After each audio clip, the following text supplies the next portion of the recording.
Wow, who would have thought, once again, I spoke too soon about Overwatch. Just when I thought this game was getting better, they put out one of the stupid quote-unquote balance patches to date. Yeah, this video isn't about the battle pass or anything like that, the theme is generally fine, this is purely about the balancing because good lord did they mess up, and they messed up bad.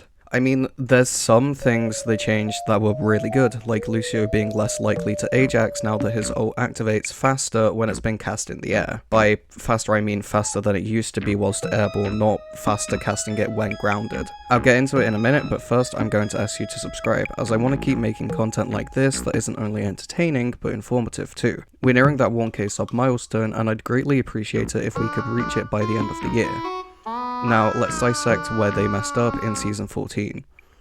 Lord help us all. Before I jump into the individual buffs and nerfs, let's talk about the general updates. The DPS passive debuff duration has been increased from 2 to 3 seconds, with the healing reduction also being increased from 20% to 25%. This, I have no words, really.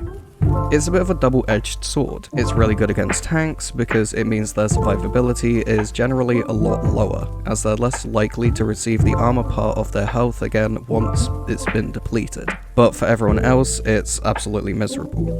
This wasn't what they should have changed to address the survivability of some of the heroes, it was mostly the tanks. They needed to sort out how absolutely broken armor is as a thing that exists in the game because it just outright sucks. When I shoot stuff, it should take damage, not mitigate it just for shits and giggles because the orange part of the health bar is being damaged rather than the white part of the health bar. That's what shields are for. Also, some of the global projectile sizes have been tweaked slightly. The hit scan radius on large projectiles has been reduced from 0.08 to 0.07 meters. The hit scan radius on small projectiles has been reduced from 0.05 to 0.04 meters.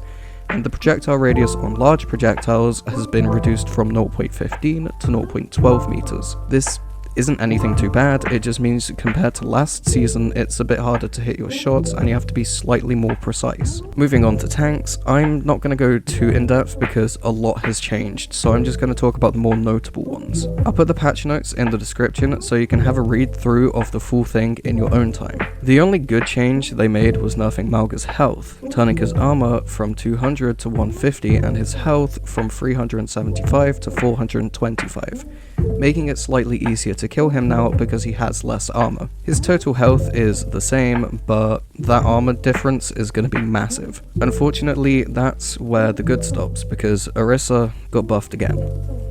I think my tweet sums up my thoughts pretty well. Her armor went up to 325 from 300, with her health being changed from 175 to 150. The pull radius on Terra Surge also got buffed from 8.5 to 10.5 meters. Oh boy, another Orisa meta. How fun. Thank God Marvel Rivals is out. I know these numbers don't sound massive, but trust me, the change in armor is a lot more effective than you might think it is, and the radius of Terra Surge's pull being increased means you can actually do that dumb strat where you pop ult as you jump off a ledge more consistently. Moving on to DPS, the only real notable change is that the damage scaling on Sojourn's railgun has been increased from 1 to 100 damage to 20 to 120 damage, meaning she's a fair bit stronger now. I wouldn't be surprised if we see a surge in Mercy Sojourn because it makes her railgun near enough a one-shot when it's charged to 100%. Other changes that are pretty cool include Ashe being able to use her coach to boop enemies but not move herself while she's trapped. Torb's hammer does more damage, being increased from 55 to 70. And Venture's drill dash cooldown has been reverted to what it was like when they first came out, speeding up the cooldown when they're burrowed. Pretty cool stuff, but that Sojourn buff is just going to be super annoying. Finally, let's talk about supports because we've gone full circle. Remember how a little while back everyone was complaining that supports had way too much survivability and almost never died because of it? Yeah, we're getting there again. Baptiste has had his healing radius on regenerative burst upped to 12 meters from 10 and the cooldown lowered to 14 from 15 seconds.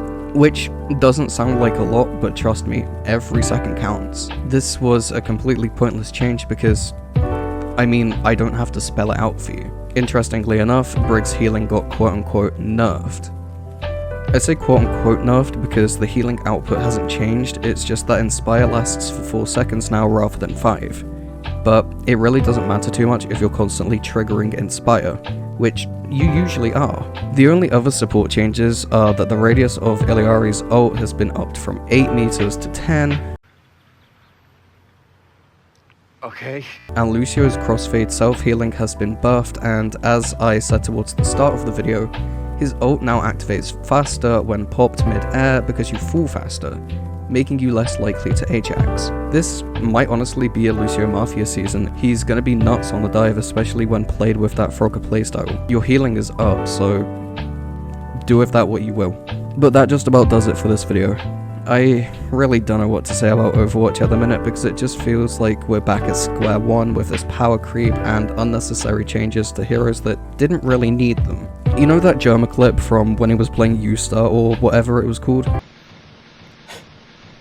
Yeah. This couldn't have come at a worse time either. As you all know, Marvel Rivals just came out and had an astounding launch weekend, with people outright ditching Overwatch altogether for it. And let me tell you, it's super tempting to do the same thing because fuck me is this awful. Yep, I lied. I think it might be Overwatch. Anyways, thanks for watching. Once again, I'm gonna ask you to subscribe and leave a like on this video, as it lets me know that you've enjoyed it and want to see more. Let me know how you're finding Season 14 so far in the comments. What do you like about it? What don't you like about it? Finally, have a nice day or night if you're watching this at night, and make sure you check out some of my other videos. Not only will I appreciate it, but you might too.